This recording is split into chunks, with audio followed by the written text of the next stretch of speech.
Me llamo Aarón, tengo 26 años y desde hace poco más de un año trabajo como guía turístico en la mina de Rayas, en Guanajuato capital. No era el empleo de mis sueños, pero pagaba las cuentas y me permitía practicar lo que más disfruto: hablar. Hablar con desconocidos, contar historias, aderezarlas con detalles históricos y a veces con uno que otro susto para animar a los turistas. La mina tiene siglos de historia. Sus túneles y socavones se hunden en las entrañas de la tierra como raíces de un árbol viejo y necio. Aunque ya no se explota, se mantiene activa como atracción turística. Durante el día, el lugar es casi pintoresco, pero en la noche la cosa cambia. La historia comienza un jueves, poco antes del Día de Muertos. Un grupo de influencers me contactó por redes sociales. Querían un tour nocturno, algo exclusivo, algo de miedo, decían. Les encantaba la idea de grabar contenido para sus seguidores, caminar con lámparas en mano y fingir que veían fantasmas entre los muros de piedra. Acepté sin pensarlo. El encargado del museo me dio luz verde, a regañadientes, con la condición de que solo entrara un grupo reducido y que tomara todas las precauciones. Me dijo que evitara la bajada final, el túnel más profundo, cerrado desde hace años por inestabilidad. No me preocupé. Conocía la mina de memoria. Esa noche llegaron 5, 3 hombres, 2 mujeres, todos de 20 y tantos, con mochilas de equipo, lámparas potentes, cámaras y celulares listos. Se presentaron con nombres que apenas recuerdo porque entre tantos bro y güey, todo se volvió una mezcla de risas forzadas y frases como: "Esto va a romperla en TikTok, carnal". Iniciamos el recorrido a eso de las 10 de la noche. Bajamos por los pasillos empedrados, rodeados por muros húmedos que parecían sudar oscuridad. Yo iba al frente, explicando cada sección: el tiro principal, la jaula antigua, las vetas que alguna vez escupieron plata, las cruces clavadas en las paredes como protección de los mineros. Todo marchaba bien. ¿Y qué hay del túnel más profundo? ¿Ese del que todos hablan?, preguntó uno, el más insistente, un tipo llamado Elías, flaco como vara y con la energía de quien se cree inmortal. Está cerrado. Peligroso, dije seco. Pero sigue ahí, ¿verdad? O sea, ¿sí se puede ver? Respondí con evasivas, pero ellos sabían que existía un desvío. Me lo sacaron con esa mezcla de reto y burla, diciendo que si no los llevaba, irían solos. Y yo, estúpidamente, cedí. Accedí a mostrarles la entrada a la última bajada, a esa zona que los más viejos del pueblo decían que debía quedarse cerrada para siempre. Nos desviamos del recorrido oficial y caminamos hasta un pasadizo angosto, sin iluminación, con escalones irregulares y húmedos. Al fondo, una compuerta metálica oxidada. Forcé la cerradura. Era vieja. Casi con un suspiro, cedió. Entramos uno a uno, sin ruido, como si la misma mina empezara a retener el aliento. Aquí no hay señal, dijo Andrea, una de las chicas. Literal, se fue todo. Normal, respondí. Estamos a casi 100 metros bajo tierra. El aire olía a humedad vieja, a piedra y algo más. Algo como cuero viejo y humo. Y entonces, ocurrió. Apenas 5 minutos después de cruzar la compuerta, una explosión retumbó por la galería. No fue un estallido violento, sino un zumbido sordo, grave, como si algo hubiera colapsado a lo lejos. Luego, el sonido del derrumbe, tierra, rocas, metal. El pasillo por el que habíamos venido quedó bloqueado. Corrimos a la entrada. Confirmado. Un derrumbe había tapado por completo el acceso. ¿Y ahora?, preguntó David, otro del grupo. ¿No hay otra salida? No la había, o no debería haberla. Nos regresamos, dije. Tal vez haya otra ruta antigua. Algunas bajadas llevan a zonas conectadas. Los llevé más adentro. No era lo ideal, pero estar parados frente al derrumbe no nos iba a sacar. Yo conocía parte de esos túneles, aunque no los había recorrido en años. No los mostraban al público. Eran parte de la historia olvidada de la mina. Fuimos bajando por una escalera de piedra que parecía no terminar. La humedad era tan densa que las lámparas parecían empaparse. A cada paso, sentíamos que algo nos seguía.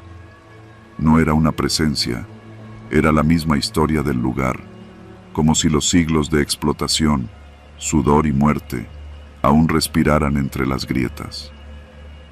¿Aquí trabajaban también?, preguntó Andrea. Sí, aquí bajaban a los más jodidos, a los que nadie quería ver. Muchos morían aquí y nadie los sacaba, dije, sin querer sonar dramático, pero sabiendo que era cierto. Llegamos a una galería lateral. Aún quedaban herramientas oxidadas, restos de carretillas, un casco antiguo y algo más. Un pasillo estrecho tapiado a medias. Una parte de la pared de piedra se había caído. Detrás, una cavidad oculta. Entramos. Ese espacio no estaba en ningún plano. Era una especie de refugio. Había camastros de madera podrida, velas derretidas, grafiti antiguo hecho con carbón y sangre. Uno decía, aquí comimos para no morir. Las cámaras dejaron de funcionar. Las lámparas parpadearon. Sentimos un cambio en la temperatura. No frío. Era más bien una pesadez, como si el aire tuviera ceniza suspendida. Un olor a carne rancia se coló entre nosotros. Y ahí descubrimos el verdadero horror. Sobre un viejo tonel de metal oxidado había huesos. Muchos. Todos pequeños. Mandíbulas sin dientes, clavículas finas, costillas como ramas secas. Niños. Esos huesos eran de niños. No puede ser, murmuró Elías. Y entonces, sin aviso, David empezó a gritar. No por algo que viera. Gritaba como si algo dentro de él se rompiera. Golpeaba la pared, se arañaba el pecho. Lo tuvimos que sujetar. Estaba fuera de sí, delirando. Hablaba de ojos sin pupila y voces que le pedían quedarse. Lo dejamos en el rincón más seguro y seguimos explorando, buscando una maldita salida. Fue entonces que escuchamos el golpeteo. Un sonido hueco, rítmico, como un pico golpeando piedra. Pero no había nadie más. Caminamos hacia la dirección del sonido y descubrimos otra galería aún más antigua, sostenida por vigas podridas. Y en una de las paredes, un mural, hecho con carbón, sangre seca y algo más oscuro. Una escena grotesca. Hombres encapuchados azotando a otros más pequeños. Al centro, una figura gigantesca, deformada, con un ojo en la frente. Parecía una representación de un patrón, un capataz, un dios sin nombre que exigía obediencia. Nos quedamos en silencio. Yo entendí, en ese momento, que esa galería no era un refugio, era una trampa, un sitio donde encerraban a los que ya no servían, donde los explotados morían lentamente. Y los huesos eran evidencia que nadie había querido sacar. Decidí regresar.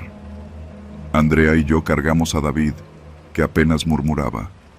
Los demás iban detrás. Volvimos al derrumbe, pero algo había cambiado. Parte de la piedra se había removido. No por nosotros, desde dentro, como si alguien más hubiera abierto paso. No preguntamos, solo corrimos. Salimos al pasillo principal, sangrando, sucios, temblando. Cuando salimos de la mina, el sol apenas empezaba a salir. Uno de los chicos, Omar, no estaba. Lo habíamos perdido. Nunca supimos en qué momento. Las autoridades llegaron, tomaron nuestros testimonios. Dijimos que fue un accidente, que nos perdimos, que hubo alucinaciones por falta de oxígeno. Nos creyeron a medias. Sellaron de nuevo la entrada a la última bajada. Yo dejé de trabajar ahí. No pude volver. Y aún hoy, cuando camino por las calles de Guanajuato, cada vez que escucho un golpeteo en la distancia, siento un temblor que no me deja respirar. Porque sé que ahí abajo aún hay voces encerradas. No fantasmas, no demonios. Solo lo que la ambición y el olvido dejan enterrado cuando creen que nadie va a mirar. Y lo peor es que, a veces, escucho pasos detrás de mí. Pasos pequeños, demasiado pequeños.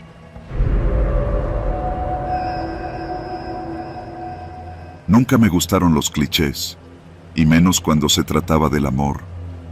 Pero ahí estaba yo, treintañero escéptico y sin mucho que presumir, sosteniendo la mano de Jimena en plena Guanajuato capital, un martes cualquiera convertido en aventura de pareja. Llevábamos juntos poco más de un año, y entre tantas fotos en Instagram, decidimos visitar el Callejón del Beso para tomarnos la foto obligada. Ella insistió en que era más romántico hacerlo al atardecer, cuando las luces naranjas de los faroles coloniales le daban al callejón ese aire de postal antigua. A mí, la verdad, no me entusiasmaba mucho, pero cuando Jimena quería algo, difícilmente uno se le podía negar. Eran alrededor de las 7:30 cuando llegamos al callejón. Había poca gente, la mayoría turistas dispersos que ya iban de regreso a sus hoteles. Tomamos unas cuantas fotos con su celular, incluyendo la típica en la que uno se asoma desde el balcón. Un señor canoso, sentado en un banco cercano, nos ofreció tomarnos una con nuestra cámara. Lo hizo con gusto, y hasta nos recomendó seguir bajando por los callejones hacia los túneles. «Nomás cuídense», nos dijo al final. «Ya ve que aquí a veces se mete gente que no viene de paseo». Pensé que exageraba, pero asentí con una sonrisa educada. Bajamos entre las casas coloridas, sintiendo cómo el bullicio del centro desaparecía callejón tras callejón. Hasta ese momento, todo se sentía como una aventura inofensiva, hasta que los pasos aparecieron detrás de nosotros. Al principio no les dimos importancia. Parecía una pareja más caminando detrás. Pero cuando nos detuvimos a ver un mural en una pared, ellos también se detuvieron. Cuando cruzamos una calle empedrada, ellos la cruzaron. Cuando apuramos el paso, lo mismo hicieron. ¿Te diste cuenta?, susurró Jimena. Sí, tranquila, le respondí, aunque yo mismo ya tenía las palmas sudadas. Volteé disimuladamente. Eran 4 tipos, todos encapuchados, con sudaderas oscuras. Caminaban sin hablar, sin mirar escaparates ni tomarse fotos, nada que hiciera pensar que eran turistas. Apresuramos el paso. Jimena apretó mi mano. Su pulso acelerado se mezclaba con el mío. Intentamos regresar hacia el centro, pero las calles eran un laberinto. Entramos a un callejón lateral y los escuchamos detrás. Ya no estaban caminando, venían corriendo. ¡Corre!, le grité. La jalé con fuerza cuesta abajo, cruzamos un arco de piedra y nos metimos en uno de los túneles coloniales. Oscuros, húmedos, fríos. El sonido de nuestros pasos rebotaba contra las paredes. Uno de ellos gritó algo, pero no logré entender. A los segundos, escuchamos los pasos detrás de nosotros, corriendo como si nos fueran a alcanzar en cualquier momento. Giramos en una bifurcación. Yo iba al frente, pero Jimena se detuvo de golpe. «No, ahí no», gritó, señalando hacia otro túnel a la derecha. No sé cómo lo sabía, pero la seguí. El nuevo túnel estaba aún más oscuro, pero empezaba a subir. Al fondo se veía un débil resplandor anaranjado. Salimos a una calle silenciosa con casas viejas. Intentamos tocar puertas, pero nadie respondió. Fue entonces cuando sentí un golpe en la espalda. Caí al suelo, aturdido. Uno de los tipos me había alcanzado. Escuché a Jimena gritar mi nombre. Mientras trataba de levantarme, sentí otro golpe en la costilla. «¡Corre!», le grité, con lo último que me quedaba de aire.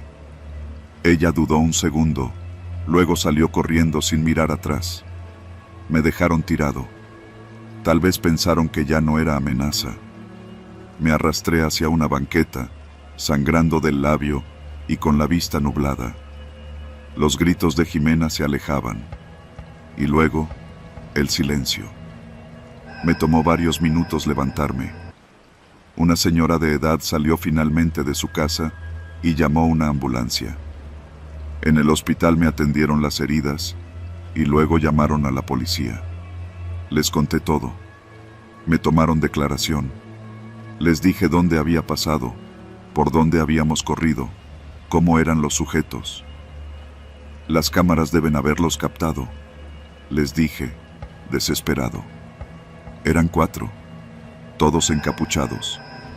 Pero al día siguiente, cuando fuimos a revisar las cámaras de los túneles, me dijeron que no funcionaban, que había problemas de mantenimiento desde hacía semanas. ¿Y los callejones? ¿El centro? ¿Ninguna cámara sirvió? Nada. Supuestamente, no había grabaciones de nada. Les pedí que buscaran a Jimena, que tal vez había corrido a algún lugar, que estaba herida. Me dijeron que revisarían, que harían lo posible. Pero no era cierto. Nadie buscaba nada. Fui yo quien recorrió los hospitales, las pensiones, los hostales del centro. Pegué hojas con su foto en los postes, en los mercados. Nadie la había visto. Nadie la recordaba. La policía me decía que probablemente había huido por miedo, que seguro estaba bien. Una semana después, regresé solo al Callejón del Beso. No sé por qué lo hice. Tal vez para cerrar algo dentro de mí. El mismo señor Canoso seguía ahí. ¿La encontraste?, me preguntó, como si supiera todo. Le conté lo que pasó. Me miró con los ojos húmedos. Ese callejón tiene historia, pero lo que pasa ahora ya no es leyenda. Son otros monstruos los que andan por aquí. Le pregunté qué quería decir. Hace meses que andan rondando. Muchachos con conexiones. Graban, venden cosas. Gente importante los protege. Intenté convencer a la policía de que era algo más grande. Llevé las hojas, los nombres, las rutas por donde los vimos. Nadie me escuchó. Un oficial de tránsito me confesó en voz baja que sí sabían de esos sujetos, pero que estaban protegidos, que muchos policías preferían no meterse. Regresé una última vez al túnel donde nos escondimos. En una de las paredes, con pintura roja deslavada, alguien había escrito: «Aquí no grites, nadie escucha». Salí de ahí con el cuerpo tembloroso, pero no por el miedo. Era otra cosa, una furia helada, porque no fue un asalto, fue una cacería, porque la justicia no se rompió sola, alguien la vendió.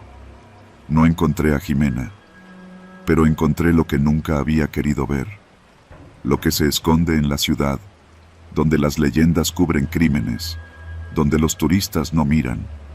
Desde entonces, cada vez que alguien me dice que irá a tomarse la foto al Callejón del Beso de noche, solo les digo una cosa: no vayan solos, y no corran hacia los túneles, porque una vez que te sumerges en ellos, no todos regresan.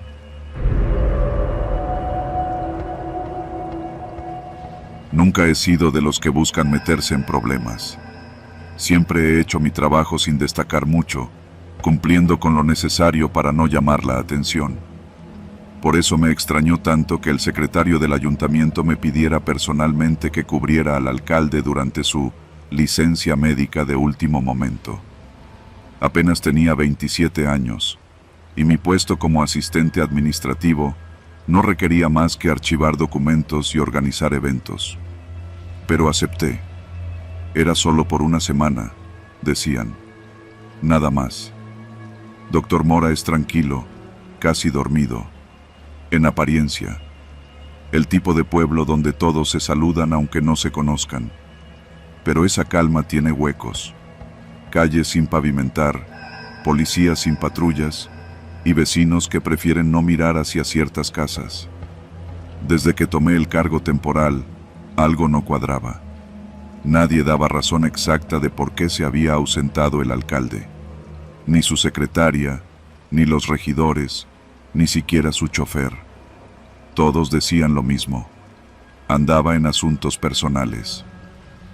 El primer día lo pasé en su oficina, leyendo papeles que no me correspondían. En un cajón encontré una USB sin etiqueta. No era parte de ningún expediente. Por curiosidad, lo admito, la conecté a la computadora. Ahí empezó todo. El contenido de la USB era inquietante. Documentos escaneados, audios grabados con el celular, fotografías nocturnas de lo que parecían ser casas abandonadas en las orillas del municipio. En uno de los archivos de audio se escuchaba una conversación grabada desde lo lejos. Reconocí la voz del alcalde, nerviosa, diciendo algo como: «No se puede seguir haciendo aquí. Hay niños. No podemos». Después, otra voz, grave, autoritaria, respondía: «Tú sabías lo que implicaba. Si te arrepientes, ya sabes que sigue». Bajé el volumen y miré hacia la puerta, como si alguien pudiera haber escuchado. Las fotos eran peores. Rostros golpeados, gente amarrada. Una de las imágenes mostraba a un hombre con la boca tapada por una franela ensangrentada, en lo que parecía una bodega. El archivo de texto final tenía una sola línea: «Si estás viendo esto, ya es muy tarde».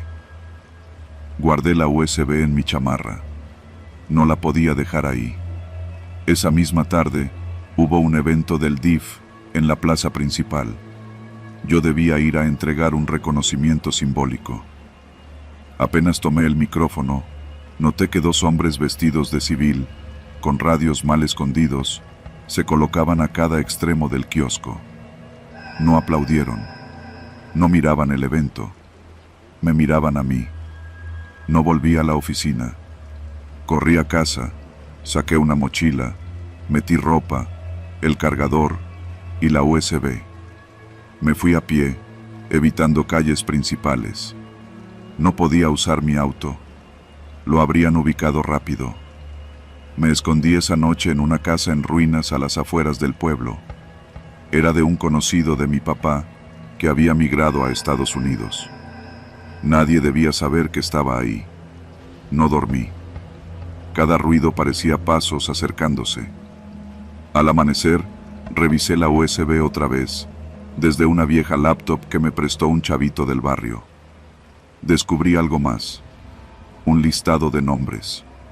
Había policías, funcionarios, empresarios locales, todos con montos al lado y fechas. Supuse que eran pagos o sobornos. Entre ellos, vi uno que me heló la sangre. El nombre del director del colegio donde mi hermana daba clases. Era más grande que solo un alcalde. Era una red, una que operaba sin llamar la atención, usando al gobierno como fachada. Y yo, ahora, estaba metido hasta el cuello. Intenté contactar a un periodista de León que había conocido en un congreso estudiantil. Me respondió. Le conté parte de lo que tenía y me pidió verlo en persona. No podía ir hasta allá. Le dije que nos viéramos en San José Iturbide, en una fonda cerca de la terminal de autobuses. Acordamos para el día siguiente. Pero esa noche, alguien tocó la puerta trasera de la casa donde me escondía. No fuerte. 3 golpes suaves. Me asomé desde un hueco en la pared. Era uno de los policías municipales, el más joven. Se llamaba Tobías. Lo conocía desde la secundaria. Sé que tienes algo. No me importa qué. Solo vete. Esta gente no perdona. Me dijo sin verme a los ojos. ¿Quién los manda? No preguntes. Ya mataron al otro que ayudó al alcalde. ¿Te acuerdas del doctor que renunció de la nada? No renunció. Lo encontraron en un canal, sin lengua. Me quedé inmóvil. Tobías se fue sin decir más. Al día siguiente, salí al amanecer, cubriéndome con una gorra. Me fui por la brecha de terracería que conecta con el camino viejo a Victoria. Caminé por horas, esquivando autos, evitando a todo el mundo. En una mochila de secundaria llevaba la USB escondida entre libros. Pasé por ranchos donde la gente apenas levantaba la mirada. Me dieron agua en un ejido sin hacer preguntas. Una camioneta roja me siguió durante un tramo. No la confronté. Solo me desvié por un arroyo seco y crucé campos de maíz abandonados. Llegué a la terminal de San José con los pies sangrando. Me senté a esperar al periodista, temblando. Llegó puntual. Le di la USB sin palabras. No pedí nada. Solo quería que hiciera algo con eso. Antes de irse me preguntó, ¿sabes qué va a pasar ahora? No, pero por lo menos ya no estoy callado. Me fui de ahí sin mirar atrás. Han pasado 6 meses. Estoy en una ciudad pequeña del norte, con otro nombre, otro trabajo. Nadie sabe quién soy aquí. No uso redes sociales. No hablo con nadie del pasado, ni siquiera con mi hermana. El periodista publicó un reportaje incompleto. Dijo que muchos documentos desaparecieron misteriosamente, que alguien había filtrado parte de la información, pero no mencionó nombres. El alcalde nunca regresó a su cargo. Dijeron que renunció por problemas de salud. El nuevo presidente municipal fue elegido en sesión cerrada. Nadie preguntó más. A veces veo noticias sobre Dr. Mora. Son pocas, siempre anodinas, pero yo sé lo que pasa detrás. Lo vi con mis propios ojos. Lo guardo en la memoria, no como un héroe, solo como alguien que decidió no voltear la cara. Porque allá, en ese lugar que parece dormido, sigue respirando algo podrido. Algo que, si te acercas demasiado, te traga sin dejar rastro. Y yo apenas logré escapar.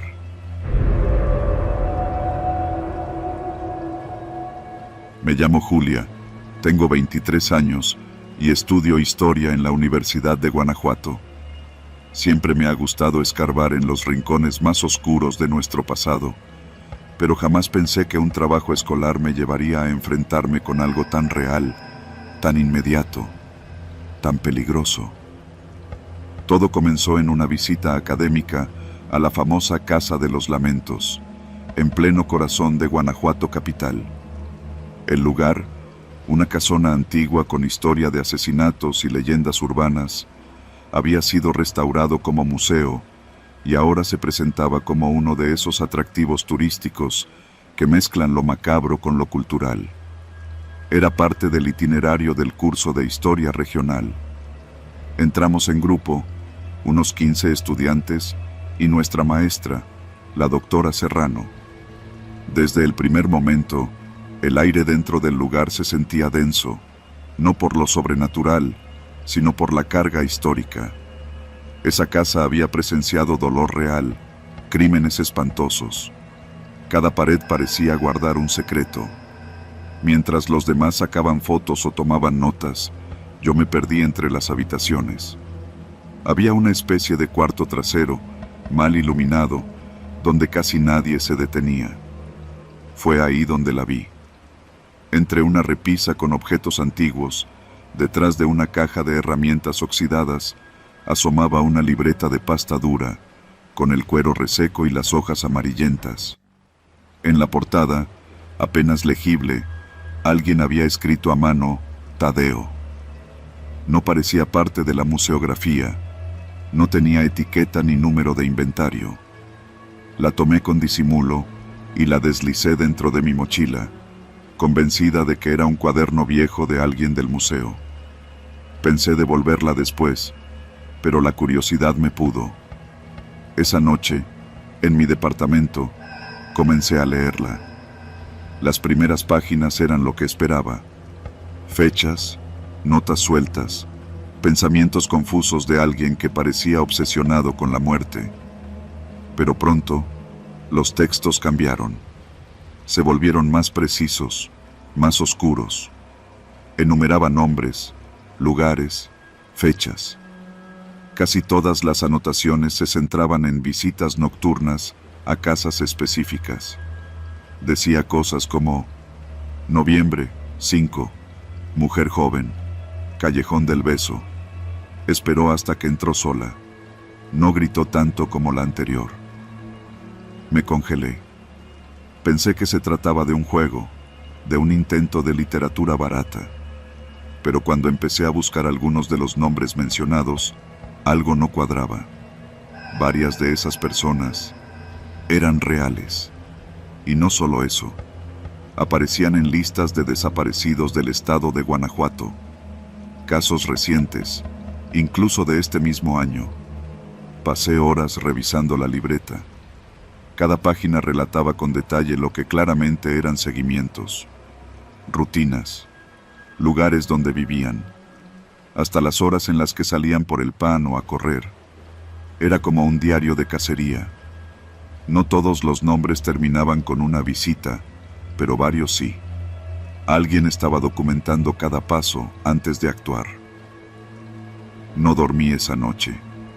Al día siguiente, fui a la facultad y pedí acceso al archivo de reportes criminales que usábamos en las prácticas de investigación.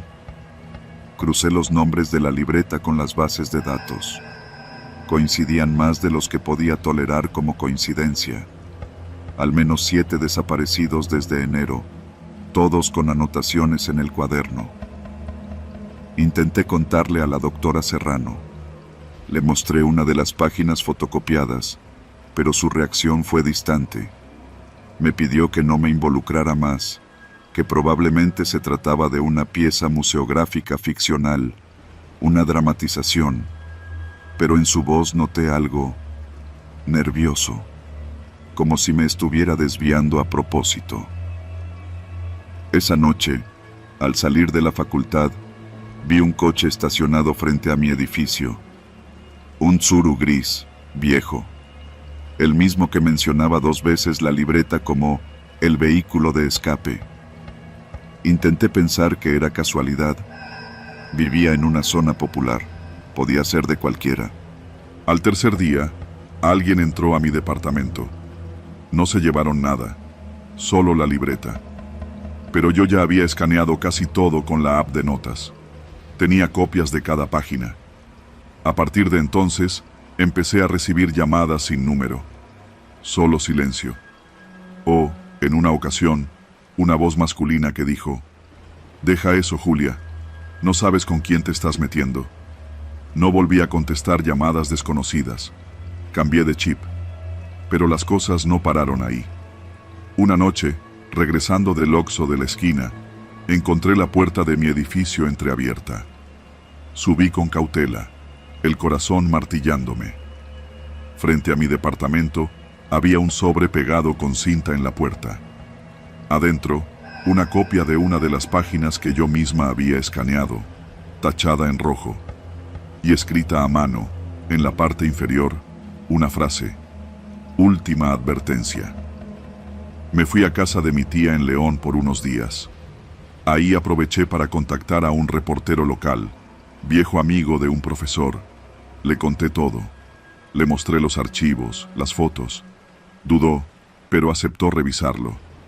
Quedamos de vernos una semana después para decidir si hacer pública la historia.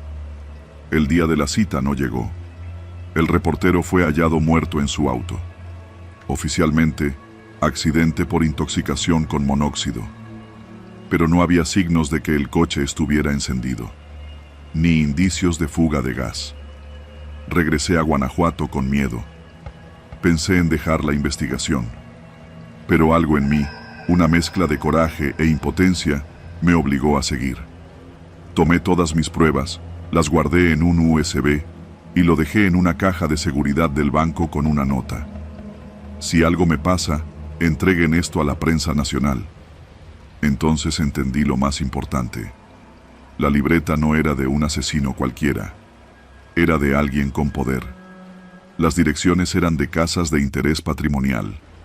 Las personas desaparecidas, casi todas mujeres jóvenes sin familia cercana, muchas foráneas, turistas, nadie que hiciera escándalo, nadie que los extrañara demasiado tiempo.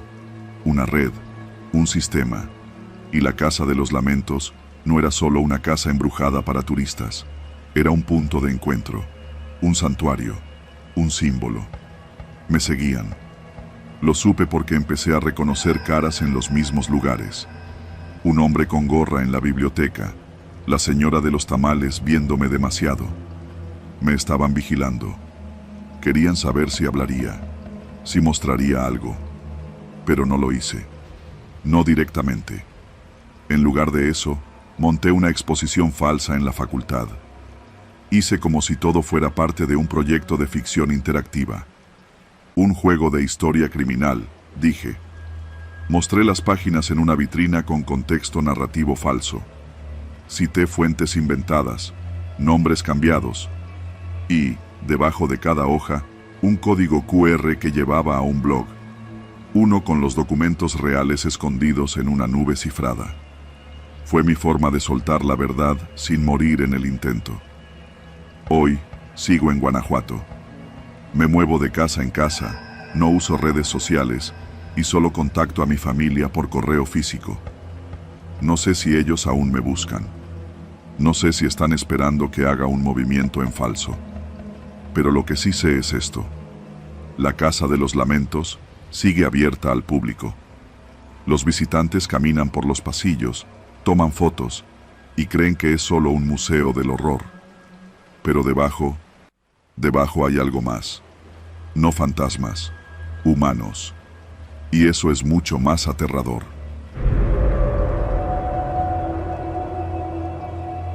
Me llamo Alma.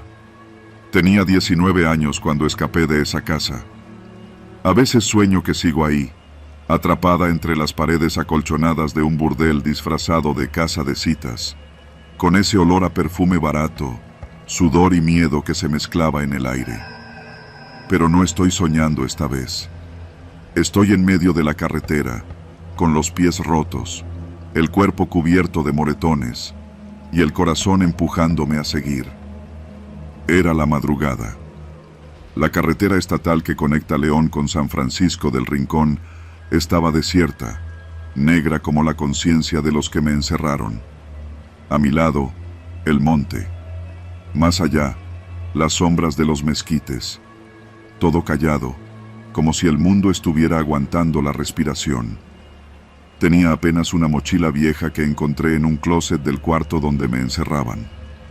Dentro, una botella de agua medio llena, unos billetes arrugados que le robé al chivo, el encargado, y el celular de una de las chicas que ya no estaba ahí, con la pantalla rota y sin batería. Aún así, lo llevaba como si fuera un amuleto. La casa estaba en las afueras de León, en una zona sin nombre que no aparecía en Google Maps. Desde ahí, empecé a caminar por terracería hasta salir a la carretera. Calculaba que me faltaban más de 20 kilómetros para llegar al centro de San Francisco del Rincón. No podía pedir ayuda. No confiaba en nadie. Había escuchado demasiadas veces cómo los policías de por allá también recibían su propina por mirar hacia otro lado. Llevaba más de una hora caminando cuando escuché el motor. No era un motor cualquiera. Lo reconocí al instante. Era la Explorer negra sin placas, la que usaban para traer a los clientes importantes, los que pagaban extra porque las chicas no dijeran nada. Se acercaba rápido, y no era por coincidencia. Me tiré al monte, entre la maleza y las piedras. El ruido del motor se hizo más fuerte. Bajó la velocidad. Las luces iluminaron la carretera como una dentadura podrida sonriendo. Se detuvieron unos metros más adelante. Apagué la respiración. Me pegué al suelo, sintiendo las espinas de los huizaches meterse en mi piel, como si quisieran advertirme: no regreses. Escuché pasos. 1, 2. Luego una voz conocida. Alma, ya estuvo bueno, mija. Vente pa' acá, no seas pendeja. Esto puede terminar chido o puede terminar feo. Tú decides. Era el chivo. El mismo que me encajaba las uñas en la cara cuando no obedecía. El mismo que decía que si alguien se quería ir, tenía que pagar la deuda. Lo escuché escupir y luego reírse. No te hagas la valiente, chula. No vas a llegar a ningún lado. Todo esto ya está hablado con los municipales. Nomás das la vuelta y te topas con otra patrulla que también es de nosotros. El silencio lo contestó. Al poco rato, lo escuché regresar al auto. Encendieron el motor y siguieron adelante. No me moví por otros 10 minutos. Cuando me incorporé, las piernas me temblaban. Mis pies sangraban, pero no me importaba. Seguí caminando, con el oído aguzado. A lo lejos, entre los cerros oscuros, vi la silueta de una iglesia. Debía ser algún poblado chico, tal vez Loma de Zempoala o San Roque. Llegué al primer caserío cuando el cielo empezaba a clarear. Era un pueblo fantasma. Casas de adobe, techos de lámina, todo cerrado. Golpeé una puerta, luego otra. Nadie contestó. Hasta que en la tercera, una mujer mayor me abrió. Me vio, se persignó y me cerró en la cara. A veces el miedo es contagioso. Seguí adelante. Vi un camino de terracería que bajaba hacia una cañada y tomé ese, esperando que me llevara a algún rancho donde pudiera cargar el celular o conseguir un caballo, una bicicleta, lo que fuera. Bajé entre piedras sueltas, escuchando el crujido de mis pasos y de mi cuerpo rendido. Fue en ese momento que escuché de nuevo el motor. Volvieron por mí. La camioneta apareció en lo alto de la loma, silueta negra contra el cielo pálido. No me vieron todavía, pero lo harían si seguían bajando. Me lancé hacia el arroyo seco, rodé entre piedras, me abracé a un árbol raquítico que apenas me cubría. El auto bajó despacio. Las llantas rechinaban contra la grava. Esta vez venía con otra persona. Escuché las puertas abrirse. Aquí está. De seguro se vino para abajo, dijo uno. Busca por el arroyo, tú por la brecha, respondió el otro. Empezaron a caminar, separándose. Esperé hasta que uno se alejó lo suficiente. Luego, como un reflejo, tomé una piedra y se la lancé al otro, directo a la cabeza. Le di en el hombro, pero fue suficiente para que se girara. Salí corriendo sin pensar. Las ramas me arañaban el rostro, las piedras cortaban mis pies, pero yo solo pensaba en avanzar. Subí por un camino de animales que serpenteaba entre nopales. La adrenalina me empujaba. Llegué a un claro y vi humo. Más adelante, un tejabán y una milpa. Corrí hacia allá. Un señor estaba arreglando un bocho viejo. «¡Ayúdeme! ¡Me están persiguiendo!», grité. El tipo se me quedó viendo, entre confundido y sorprendido. Al ver mi estado, ropa rasgada, pies descalzos, cara sucia, dejó caer la llave inglesa. «¿Quién te sigue?». «No importa. ¿Tiene teléfono? Por favor, tengo que llegar a la comandancia de San Pancho». Aquí hay uno, dijo, señalando una caseta vieja en la esquina del patio. Pero a veces no agarra. Entré, marqué al 186, número de la comisaría de San Francisco del Rincón. Sonó. Me contestaron. ¿Comandancia? Por favor, me están siguiendo. Escapé de una casa de citas. Me quieren matar. ¿Dónde estás? En un rancho por la cañada, cerca de la carretera vieja. Hay una milpa y un bocho rojo. Vamos por ti. No salgas de ahí. Colgué. El señor me vio. Me ofreció una silla de plástico. Me trajo una cobija y un vaso de agua. ¿Quién te hizo esto? No contesté. A los 15 minutos llegaron. No en patrulla, sino en una camioneta blanca sin logos. Se bajaron 2 hombres uniformados. Saludaron al señor. Me miraron. Alma, ¿verdad? Ya estás a salvo. Quise llorar, pero me contuve. Me llevaron al módulo de San Pancho. Me tomaron declaración. Había otras 2 chicas en una sala contigua, una de ellas llorando. Nos tomaron datos. Dijeron que era parte de una red que estaban investigando desde hace tiempo, que ahora sí iba en serio. No les creí del todo, pero fingí que sí. Esa noche dormí en un catre dentro de la comandancia. Afuera, los grillos cantaban como si no pasara nada, como si la carretera no escondiera secretos en cada curva. No me mataron, no me atraparon, pero sigo caminando, porque aunque ya escapé, el miedo nunca deja de seguirme, como la camioneta negra.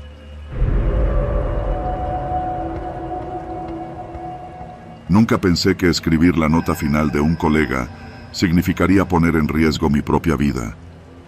Yo era reportero de un medio local en Silao, Guanajuato.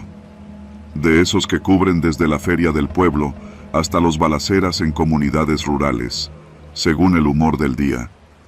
No me creía héroe ni mártir. Pero ese martes, justo después de comer en el mercado Hidalgo, un caldo de oso con tortillas recalentadas, me llegó un mensaje anónimo al celular. Si quieres saber qué le pasó a Fabián, ve esta noche al taller de la carretera vieja, el que está por la bodega abandonada. Lleva tu grabadora, solo, o te vas a arrepentir. Fabián, chingado Fabián. Él era uno de los pocos periodistas con los que realmente podía hablar sin filtros. Murió hacía 2 semanas. Oficialmente, accidente de motocicleta. Pero todos sabíamos que no cuadraba. No a la velocidad que él manejaba, no con casco puesto y sin una sola huella de frenado. Y menos con la amenaza que le llegó 3 días antes de morir. Me pasé el resto de la tarde dudando. ¿Y si era una trampa? ¿Y si al ignorarlo, perdía la oportunidad de esclarecer algo que ya nadie quería tocar? La policía no hablaba. La familia estaba asustada. Nadie decía nada. Así que, como buen idiota terco, decidí ir. Me aseguré de llevar una grabadora vieja, de esas que usábamos en los 90, y un celular de respaldo con la cámara encendida y cargada. Dejé un mensaje programado para enviarse automáticamente a mi editor al día siguiente si no regresaba. El taller estaba justo donde lo recordaba. Polvoso, desmantelado, con un letrero caído que aún decía Servicio El Güero. Rodeado por parcelas vacías, un camino de tierra y unas bodegas oxidadas que, desde la carretera, parecían cadáveres industriales. Eran cerca de las 8 de la noche. El cielo aún guardaba algo de luz, pero apenas lo suficiente para ver que la puerta del taller estaba entornada. No me atreví a entrar enseguida. Rodeé el lugar con cautela. No había coches, ni luces, ni voces. Solo grillos y ese zumbido que tienen las noches de campo. Pero al dar la vuelta por la parte trasera, vi algo que me hizo quedarme inmóvil. Un coche negro, sin placas, con las puertas traseras entreabiertas. Saqué la grabadora. Caminé con cuidado.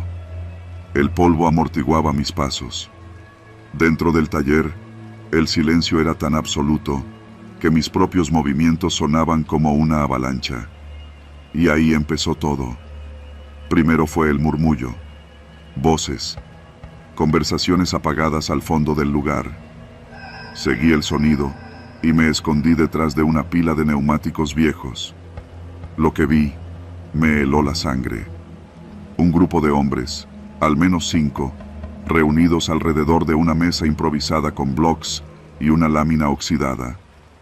Uno de ellos era el comandante Santoyo, de la policía municipal. Lo reconocí por su panza, su cara de sapo y su voz rasposa. Ya les dije, los reporteros no son problema mientras sigan la línea, decía Santoyo. El problema fue Fabián, que andaba grabando donde no debía. Otro respondió, un tipo moreno con chamarra militar. Y el nuevo, el tal Hugo, ya preguntó más de una vez por eso. Hugo. Yo. Me agaché más y tapé la bocina de la grabadora con la manga para evitar que hiciera eco. Seguían hablando de pagos, de encargos, de cómo controlaban las rutas entre Silao e Irapuato. Uno de los hombres abrió una mochila y sacó fajos de billetes. Otro hablaba de poner a alguien a vigilar a los curiosos. Tenía lo que necesitaba. Me levanté, intentando retroceder sin hacer ruido, pero pateé una botella de vidrio. El sonido fue brutal, como un cañonazo. ¿Quién está ahí?, gritó uno. Corrí. Atravesé una puerta oxidada que daba al cuarto de herramientas. Cerré tras de mí y me escondí detrás de un viejo compresor. Pasaron segundos eternos antes de que alguien abriera de golpe. Nada. Puede que haya sido un perro. O el puto Hugo, dijo uno. No me buscaron más. Escuché pasos alejándose. Me quedé ahí, sin moverme, por al menos media hora. Cuando finalmente salí, el taller estaba vacío. Pero el coche negro seguía ahí. Y al acercarme vi que habían dejado algo en el asiento trasero. Una carpeta con papeles manchados de grasa, mapas y fotografías.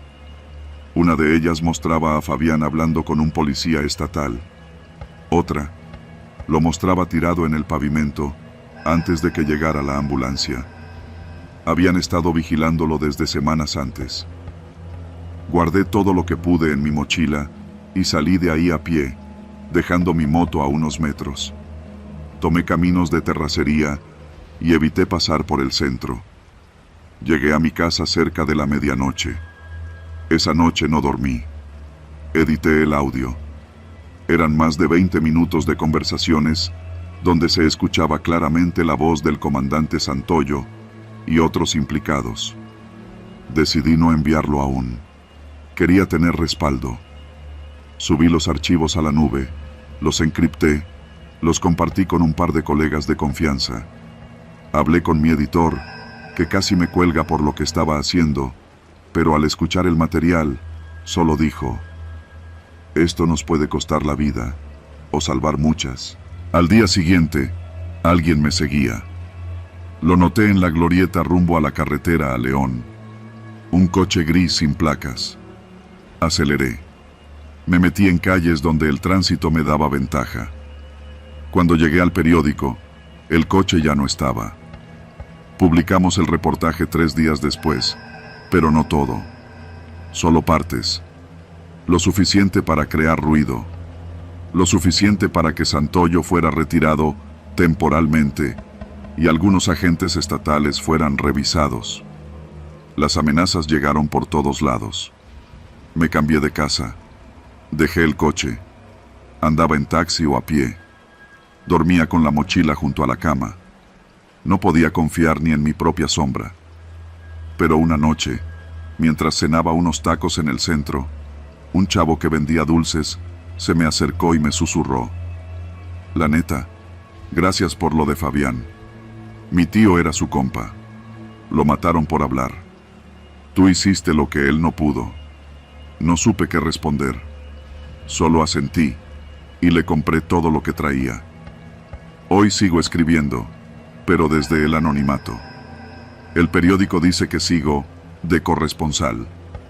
En realidad, estoy escondido en otro estado. A veces me despierto con la sensación de que alguien me está buscando, pero no me arrepiento.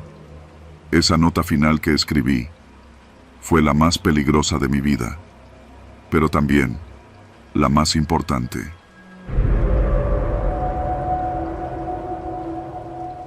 Nunca pensé que volver a paseo me pondría en peligro.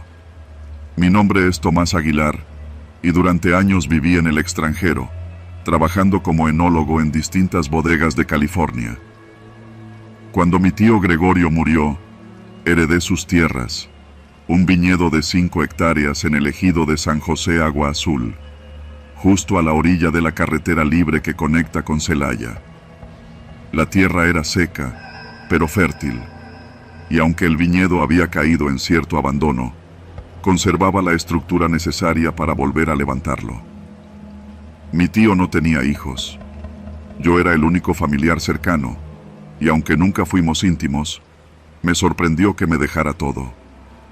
Al llegar, me encontré con una casa de adobe y ladrillo, de esas con techos altos y corredores amplios. El viñedo tenía hileras maltratadas, algunas secas, otras aún con cepas que parecían resistirse al olvido. La gente del pueblo me recibió con curiosidad. Muchos me reconocieron por el apellido, y algunos trabajadores de confianza, como Leandro, el capataz de toda la vida, se ofrecieron a ayudarme a reiniciar la operación. Empezamos limpiando el terreno, instalando bombas nuevas para el sistema de riego y revisando los viejos tanques de fermentación en la pequeña nave industrial que quedaba en la parte trasera. La primera advertencia llegó en forma de un sobre anónimo, dejado debajo de la puerta principal una mañana. Esto no es tierra para vino ni para sangre nueva. Véndela mientras puedas. Pensé que era alguna broma de mal gusto, o tal vez un vecino resentido. No hice caso. La segunda advertencia fue más directa. Al salir del taller mecánico donde revisaban mi camioneta, encontré una bolsa negra colgada del espejo retrovisor. Dentro había una docena de uvas podridas, cubiertas de un polvo blanco que parecía cal. Leandro vio la bolsa y su rostro cambió de inmediato. Joven Tomás, usted no conoce bien este lugar. Aquí las tierras valen más por lo que se esconde debajo que por lo que se siembra encima, me dijo con seriedad. No es la primera vez que alguien intenta hacerse de estas parcelas a la fuerza. Me costó trabajo creerlo, pero empecé a investigar. En la zona, varios ejidatarios habían vendido recientemente sus tierras a un consorcio agrícola que nadie conocía por nombre, pero del cual se hablaba como los de la camioneta blanca. Nadie sabía quién estaba detrás, pero todos sabían lo mismo. Ofrecían más dinero del que valía la tierra, y si uno se negaba, las amenazas comenzaban a escalar. Una noche, mientras revisaba las bombas de fermentación, escuché un ruido en la bodega. No era viento ni animal. Al acercarme con mi lámpara, encontré una de las tapas de los tanques abiertas y un olor penetrante, químico, como de detergente industrial, impregnaba el aire. Revisé el contenido. El mosto había cambiado de color. Noté rastros de un líquido transparente flotando sobre la superficie. Llamé a Leandro, que llegó en menos de 15 minutos. Ambos revisamos los demás tanques. 2 más estaban contaminados. Usamos guantes y una jeringa para extraer una muestra. Yo había trabajado con suficientes químicos como para reconocer que algo no estaba bien. Mandé la muestra a analizar a un laboratorio de Celaya. El resultado me llegó 2 días después. El líquido contenía trazas de paraquat, un herbicida prohibido en varios países, extremadamente tóxico y letal en concentraciones altas. Si ese vino se embotellaba y alguien lo consumía, las consecuencias serían fatales. Ahí fue cuando entendí que esto no era un simple conflicto territorial, Me querían fuera, o muerto. Leandro me sugirió ir a la policía, pero sabía cómo funcionaban las cosas en zonas rurales. Si ese cartel agrícola realmente tenía control, podían tener oídos en todos lados. Decidí hacer algo distinto. Instalé cámaras discretas en los accesos de la bodega y el campo. No avisé a nadie. Solo Leandro lo supo. Pasaron 3 noches sin novedad. En la cuarta, a las 2:37 de la madrugada, el sensor de movimiento del sistema de vigilancia activó una alarma silenciosa que recibí en mi teléfono. Desde la aplicación, vi a 3 hombres entrando a la bodega con bidones. Llevaban cubrebocas y guantes. Uno de ellos forzó la tapa de un tanque. Tomé mi camioneta y llegué en menos de 15 minutos. No sabía qué iba a hacer, pero llevaba un bate de béisbol en el asiento trasero. Leandro ya me esperaba en la entrada. Me dijo que no llevaba arma, pero que no iba a dejarme solo. Entramos por la puerta lateral, en silencio. Alcancé a ver las sombras de los hombres manipulando los tanques. Uno de ellos me escuchó y volteó justo cuando encendí la lámpara. Nos vio, gritó, y los otros 2 reaccionaron con rapidez. Uno sacó una navaja. Leandro agarró una pala que estaba apoyada en la pared y la usó como lanza. Yo me lancé contra el que llevaba el bidón. Fue una pelea breve, caótica. Logramos reducir a 2. El tercero escapó. Llamamos a la Guardia Nacional, no a la policía local. Cuando llegaron, ya habíamos amarrado a los hombres con sogas y asegurado los bidones como prueba. La sorpresa fue que uno de ellos tenía credenciales de una empresa exportadora de aguacate con sede en Michoacán. Nada que ver con la uva. Lo que vino después fue un torbellino de declaraciones, reportes e incluso una breve investigación federal. La conexión con la empresa aguacatera era más profunda de lo que pensé. Querían controlar las tierras de cultivo para redirigir el uso del agua y sembrar aguacate en terrenos fértiles. El vino era solo una excusa. El control del agua era el verdadero objetivo. Las amenazas cesaron, pero no por completo. Tuve que invertir en seguridad privada, cámaras en todo el perímetro y contratar a un abogado de Querétaro para blindar legalmente el terreno.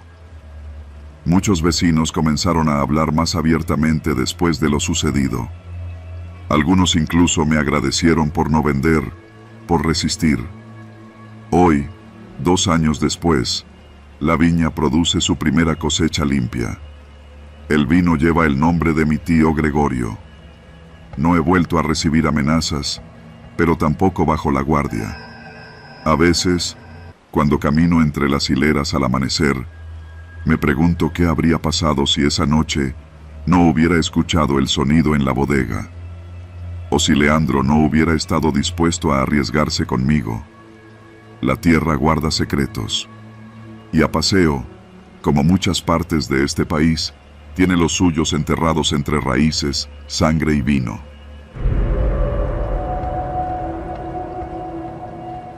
Dicen que uno nunca olvida la primera vez que corre por su vida. Yo tampoco. Pero lo que no puedo sacar de la cabeza no es el miedo, es la mirada de los niños, de mis niños. Esas caritas manchadas de tierra, con los ojos como platos, buscándome entre el humo, entre los gritos. Mi nombre es Tomás Medina. Tengo 38 años y llevo más de la mitad de mi vida entrenando equipos juveniles de fútbol en Salamanca, Guanajuato. La cancha está en la colonia Bellavista, justo detrás del centro comunitario que, en teoría, pertenece al municipio. Digo en teoría, porque, desde hace años, nadie de la administración se ha parado por ahí. El domingo pasado llegamos a entrenar como siempre. Eran poco más de las 5 de la tarde. Habíamos ganado un partido importante la semana anterior y los chamacos andaban con la moral altísima. Traían sus uniformes rojos recién lavados, tacos nuevos algunos, y la emoción brillando en los ojos. Éramos como 15, la mayoría entre 10 y 14 años. Padres sentados en las gradas de concreto, vendiendo aguas, raspados, tortas. Todo normal, todo bien. Hasta que dejaron de volar los balones. Hasta que los gritos ya no eran por un gol. Fue rápido. 4 camionetas entraron por la entrada trasera, esa que da al callejón que conecta con la calle Morelos. Se estacionaron sobre el pasto, sin bajarle a la velocidad. El polvo nos cegó por unos segundos. Luego empezaron los disparos. Primero pensé que eran cohetes. No sé por qué. Tal vez porque aún tengo la tonta costumbre de creer que lo peor no puede pasar en pleno día, con niños presentes. Pero no eran cohetes, eran armas, y estaban disparando al bulto. Vi a uno de los papás caer de inmediato. A la señora de los raspados se le fue la hielera de las manos. ¡Corran!, grité, sin saber siquiera hacia dónde. Agarré a Emiliano, el más chiquito del grupo, apenas tenía 9. Lo cargué como pude y empecé a correr hacia la barda trasera. A mi lado, Kevin y los gemelos Ortega también huían. Algunos niños tropezaban. Uno lloraba mientras se agarraba el brazo ensangrentado. No podía parar. Si paraba, me moría. Saltamos la malla metálica. Cortes y raspones por todos lados. Me metí a una callejuela que conocía de memoria, un pasadizo entre casas donde una vez se nos fue el balón. Atrás, seguían los disparos. Corrimos, corrimos y corrimos. Nunca he sentido mi corazón latir tan fuerte. Llegamos a la tortillería abandonada de la esquina. Me metí con los niños que pude. Eran 7 conmigo. Los hice agacharse. Cerré la puerta con un costal de cemento seco. No sé cuánto tiempo pasó. Los disparos dejaron de sonar. Solo se escuchaban gritos, llanto, motores alejándose. Cuando por fin salimos, ya estaba la Guardia Nacional rodeando la cancha. Cuerpos cubiertos con mantas, padres buscando a sus hijos, madres gritando nombres. Un infierno. A mí me temblaban las piernas, pero sabía que no podía caer. Tenía que estar de pie por los niños. Todos los que logré llevar conmigo estaban vivos. Con moretones, sangre en la ropa, pero vivos. Al día siguiente salí en todos los noticieros locales. Entrenador salva a 7 niños en ataque armado durante partido de fútbol, decían. Algunos me llamaban héroe, pero yo no me sentía así. Sentía una culpa sorda por los que no pude ayudar, por los que no vi. Esa noche no dormí, ni la siguiente. Me la pasaba viendo los nombres de las víctimas. Un padre, 2 adolescentes de otro equipo, un árbitro y uno de mis chicos. Brandon. Tenía 13. Jugaba de portero. Era torpe, pero noble. Brandon no corrió a tiempo. El martes, una mamá me buscó. La mamá de Brandon. Me abrazó llorando. Me pidió que no dejara de entrenar, que no dejara que el miedo nos quitara la cancha. Ahí fue cuando decidí que no me iba a quedar cruzado de brazos. Fui primero con un viejo amigo, Omar, que trabaja en un taller mecánico, pero que sabe más chismes que cualquier periodista de Salamanca. Le pregunté si había escuchado algo sobre el ataque. No dijo mucho al principio, pero luego, con unas caguamas de por medio, soltó una bomba. Dicen que uno de tus jugadores andaba metido con los del Santa Rosa. ¿Qué? ¿Quién? Uno nuevo. El que llegó hace poco, el flaco ese que viene de la colonia Las Reinas. ¿Alan? Asentó. Alan. No tenía más de 14. Serio. Siempre venía solo. Jugaba bien. Muy bien. Pero ahora que lo pensaba, nunca se cambiaba con los demás. Siempre miraba a todos con distancia. Regresé a casa con esa idea rondándome en la cabeza.